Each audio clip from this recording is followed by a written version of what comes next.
నంద్యాల జిల్లాలోని శ్రీశైలం వెళ్లే ఘాట్ సెక్షన్ లో ఉన్నాం. దాదాపుగా శ్రీశైలానికి వివిధ రకాల ప్రాంతాల నుంచి, వివిధ రాష్ట్రాల నుంచి కూడా అనేక మంది భక్తాదులు వస్తూ ఉంటారు. శివరాత్రి సందర్భంగా చాలా మంది భక్తాదులు కాలినడకతో పాటు వేలాది మంది సంఖ్యలో వాహనాల్లో వస్తుంటారు. కొందరైతే బైకుల్లో, కొందరు కారులో, కొందరు బస్సుల్లో, ఇలా వివిధ రకాల వాహనాల్లో కూడా శ్రీశైల బ్రహ్మరాంబిక మల్లికార్జున స్వామి దర్శనాది కోసం వస్తూ ఉంటారు. వచ్చే రోడ్డు మార్గంలో కూడా ఘాట్ సెక్షన్ కాబట్టి అటవీ శాఖ అధికారులు కొన్ని నియమ నిబంధనలు పాటించాలని చెప్పేసి ప్రజలకు తెలియజేశారు.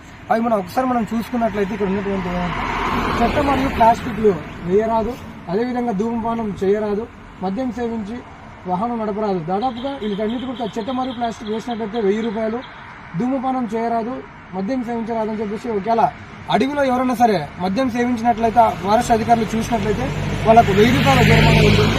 అదేవిధంగా కోతులకు ఆహారం వేయరాదు. దాదాపుగా ఫారెస్ట్ లో మనకు వివిధ రకాలుగా కోతులు మనకు కనపడుతూ ఉంటాయి. వాటికి రోడ్లపైన ఉన్నటువంటి భక్తాదులందరూ కూడా ఆహారం వేయడం వల్ల ఎక్కువగా అవి రోడ్లపైన ఉండి వాహనదారులకు ఇబ్బంది కావడం, యాక్సిడెంట్ కావడం, ఇలా కోతులకు ఆహారం అలవాట్లు నేర్పినట్లయితే ఆ కోతులన్నీ కూడా అడవిలో ఉండకుండా రోడ్డుపైకి వచ్చి ఇలా ప్రయాణికులకు ఇబ్బందికరంగా ఉంటుందని చెప్పేసి ఇలా ఫారెస్ట్ అధికారులు నియమ నిబంధనలు ఏర్పాటు చేయడం జరిగింది. అదేవిధంగా వాహనాలు నిలపరాదు. ఎవరైనా సరే ఫారెస్ట్ లో ఎక్కడైనా కొన్ని సూచిక బోర్డులు ఏర్పాటు చేయడం జరుగుతూ ఉంటుంది. ఏదైనా సరే మృగాలు, ఏదైనా పులులు, సింహాలు ఇలాంటివన్నీ వస్తూ ఉంటాయి కాబట్టి అక్కడక్కడ ఎక్కడైనా సరే వాహనాలు ఆపకుండా ఏదైనా సరే ఒక ఫారెస్ట్ అధికారులు ఒక బోర్డు ఏదైతే ఆపింటారో అక్కడ ఆపుకొని ఏదైనా సరే ఒక 5 నిమిషాలు కానీ ఇలా చేసుకోవాలి. కానీ పూర్తిగా వాహనాలు ఆపినట్లయితే ఫారెస్ట్ అధికారులు వారికి ఫైన్ వేయడం జరుగుతుంది. అదేవిధంగా గరిష్ట వేగం పరిమితి.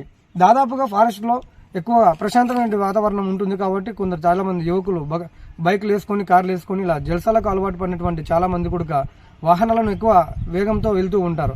అలా కాకుండా గంటకు వచ్చేసి ఒక 30 కిలోమీటర్లు మాత్రమే ప్రయాణం చేయాలని చెప్పేసి ఫారెస్ట్ అధికారులందరూ నియమ నిబంధనలు పాటించడం జరిగింది. అందరూ ఖచ్చితంగా ఇలాంటి సూచికలన్నీ పాటించాలని చెప్పేసి అధికారులు తెలియజేశారు.